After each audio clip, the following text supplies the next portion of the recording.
ये खबर KR मंगलम university द्वारा प्रस्तुत की गई है। बड़ी खबर ईरान अमेरिका युद्ध के बीच भारत को लेकर। मौजूदा भू राजनीतिक संकट के बीच भारत के द्विपक्षीय संबंधों को अब और गहरा करने के उद्देश्य से आपको बता दें, प्रधानमंत्री नरेंद्र मोदी शुक्रवार से 6 दिवसीय दौरे पर संयुक्त अरब अमीरात, यूएई, नीदरलैंड, स्वीडन, नॉर्वे और इटली की यात्रा पर जाएंगे। प्रधानमंत्री का पहला पड़ाव यूएई होगा, जहां वो राष्ट्रपति शेख मोहम्मद बिन जायद अल नाह्यान से मुलाकात करेंगे।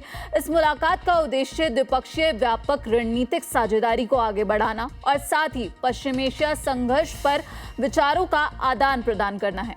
अब यहाँ पर जब हम देख रहे हैं मिडिल ईस्ट तनाव के बीच में पीएम मोदी ने जो एक अपील की थी, जिसके बाद अब जो ये दौरा है, इसके क्या मायने हैं, इससे ज्यादा जानकारी के लिए आज हमारे साथ जुड़े हैं विदेश मामलों के जानकार निपुण आलम मायन जी, उनसे जानेंगे। सर, आपका बहुत बहुत स्वागत है दैनिक जागरण के प्लेटफॉर्म पर। सर, यहाँ पर हम देख रहे हैं जिस तरह से मिडिल ईस्ट में तनाव बना हुआ है, जिस तरह से ना ईरान झुकने को तैयार है, ना अमेरिका झुकने को तैयार है, उसी बीच भारत की तरफ से अब जो ये सामने आ रहा है, जो ये एक्शन प्लान है, भारत लगातार कई मोर्चों पर काम करता हुआ नजर आ रहा है। अब पीएम मोदी 5 जो हम कह रहे हैं देशों के दौरे पर जाएंगे। आखिर यहाँ पर कौन कौन से मुद्दों पर बातचीत देखने को मिल सकती है? जी सोनम जी, बहुत धन्यवाद। और सोनम जी, देखिए, हम 5 देशों की बात करें तो मोटा मोटा हम जानते हैं, देखिए, यूएई के साथ में एनर्जी सिक्योरिटी को लेकर, जी, इन्वेस्टमेंट को लेकर, और जो वेस्ट एशिया में जो क्राइसिस चल रहा है उस क्राइसिस को लेकर डिस्कशन होगा, चर्चा होगी। वहीं हम नीदरलैंड की बात करें तो सेमीकंडक्टर की बात बहुत बड़ी बात है नीदरलैंड से। फिर इसके बाद में वाटर मैनेजमेंट को लेकर और जो भी हाईटेक आपस में कोऑपरेशन हो सकता है, वो कोऑपरेशन को लेकर नीदरलैंड से बातचीत होगी। अभी तक इस बात की पुष्टि हो रही है। साथ ही हम स्वीडन की बात करें तो स्वीडन के साथ आप जानते हैं ग्रीन टेक को लेकर, यानी कि जो ग्रीन एनर्जी हो या तमाम तरह के जो ग्रीन एनर्जी को लेकर जो बात है, वो आपकी स्वीडन से होगी। एआई को लेकर कुछ नए इनोवेशंस को लेकर पार्टनरशिप होने की संभावना है। यानी कि हम देखें तो स्वीडन के साथ एआई पर और कुछ नए इनोवेशन को लेकर कुछ समझौते होने की संभावना है। फिर हम नॉर्वे की बात करें तो नॉर्वे के साथ भी जो एक रिन्यूएबल, मतलब हम देखें कि जो हमारा रिन्यूएबल जो आपकी एनर्जी होती है, उसको लेकर बात, आप जानते हैं नॉर्वे बहुत अच्छा काम करता है। और चाहे वो सोलर एनर्जी की बात हो, तमाम तरह की एनर्जी की बात हो, उनको लेकर हम लोग बात करेंगे। मैरीटाइम कोऑपरेशन को लेकर बात करेंगे। साथ ही एक India Nordic summit PM Modi attend करेंगे। नॉर्डिक कंट्री, ये 3 जो कंट्री है, इनकी एक समिट होगी भारत के साथ में, वो पीएम मोदी अटेंड करेंगे। और वहीं हम इटली की बात करें तो डिफेंस को लेकर, मैन्युफैक्चरिंग को लेकर, और साथ में कि यूरोप के साथ हम कैसे अपनी स्ट्रेटेजिक कोऑपरेशन बढ़ा सकते हैं, क्योंकि इटली, जर्मनी, फ्रांस, ब्रिटेन, ये 4-5 देश हैं जो यूरोप में बड़े महत्वपूर्ण होते हैं। तो उनके साथ कैसे कोऑपरेशन, वो आपका 5 देशों की होगी। बिल्कुल सर, यहाँ पर मैं आपसे एक सवाल लेना चाहूंगी, माफ कीजिएगा सर। हम बात कर रहे हैं जो एनर्जी की, यहाँ पर आपके मुताबिक जो कहा जा रहा है कि एनर्जी को लेकर अब एक बड़ी चीज यहाँ पर भारत और यूएई के बीच देखने को मिल सकती है जब प्रधानमंत्री मोदी यूएई के दौरे पर होंगे। तो सर, यहाँ पर हॉर्मुज में जहां हम देख रहे हैं कि एक तरफ तनाव बना हुआ है और जो पूरी जो लाइन है वो बाधित है, एनर्जी को लेकर यहाँ पर दिक्कतें देखने को मिल रही हैं। पूरी दुनिया इसका यहाँ पर इन दिक्कतों का सामना करती हुई नजर आ रही है और भारत भी इससे अछूत नहीं है।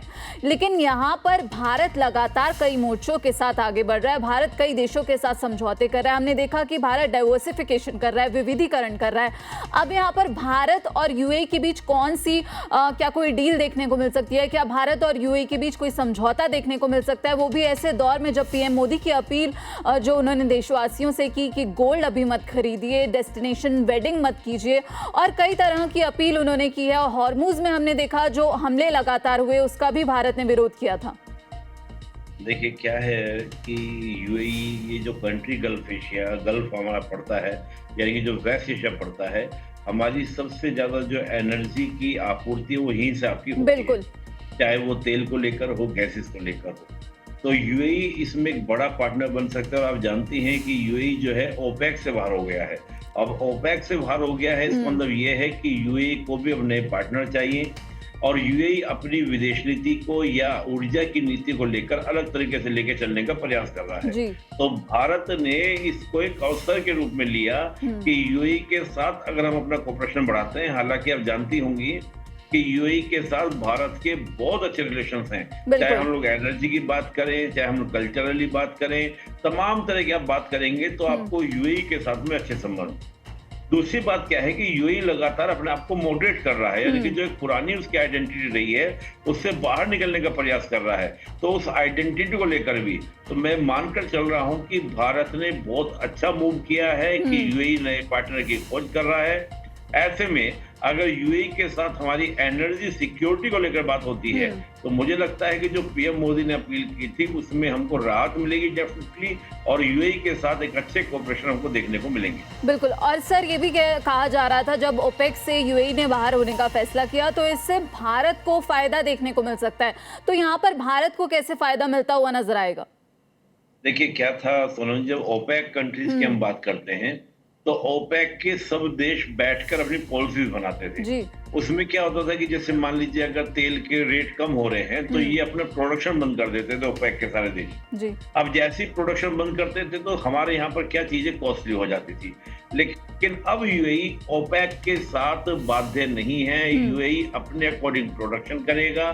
भारत के साथ जो डील होगी तो यूएई अपने अकॉर्डिंग, चाहे वो रेट की बात करे, कितना प्रोडक्शन करना है, कितना सप्लाई करना है, तो ये बायलिटरल टॉक्स होंगे। और बायलिटरल क्या होंगे? आपके कॉर्पोरेशन होंगे, एग्रीमेंट्स होंगे, समझौते होंगे। तो मुझे लगता है कि ये भारत के लिए बहुत अच्छा है, और भारत ने जो उस मौके का लाभ उठाने का प्रयास किया वो भी भारत के लिए क्या बहुत बेहतरीन होगा। बिल्कुल। बहुत बहुत शुक्रिया सर आपका इस जानकारी के लिए। तो यहाँ पर सर ये कहना गलत नहीं होगा कि भारत की तरफ से अब ये मास्टर स्ट्रोक एक तरह से खेला गया है। मैं डेफिनेटली यही बात बोलने वाला था, आपने मेरे मुंह से मेरा शब्द छीन लिया। ये मास्टर स्ट्रोक का जैसा ही है कि यूएई का ओपेक से बाहर निकलना, भारत का यूएई के दौरे पर जाना पीएम का, तो निश्चित रूप से क्या है कि ये बहुत बड़ा एक मास्टर स्ट्रोक साबित होगा। बिल्कुल। बहुत बहुत शुक्रिया सर आपका इस जानकारी के लिए। तो आपने समझा कि यहाँ पर अब पीएम मोदी 5 देशों के दौरे पर जाएंगे और लगातार कहा जा रहा है कि कई समझौते देखने को मिल सकते हैं। ये तो खैर आने वाला वक्त ही बताएगा, क्योंकि मिडिल ईस्ट में इस वक्त तनाव अपने चरम पर है, लेकिन भारत यहाँ पर मजबूती के साथ आगे बढ़ता हुआ नजर आ रहा है। भारत कई देशों के साथ समझौते करता हुआ नजर आ रहा है और भारत कई मोर्चों पर लगातार काम करता हुआ नजर आ रहा है। फिलहाल इस पूरी खबर पर आप क्या कुछ सोचते हैं वो भी बताइएगा।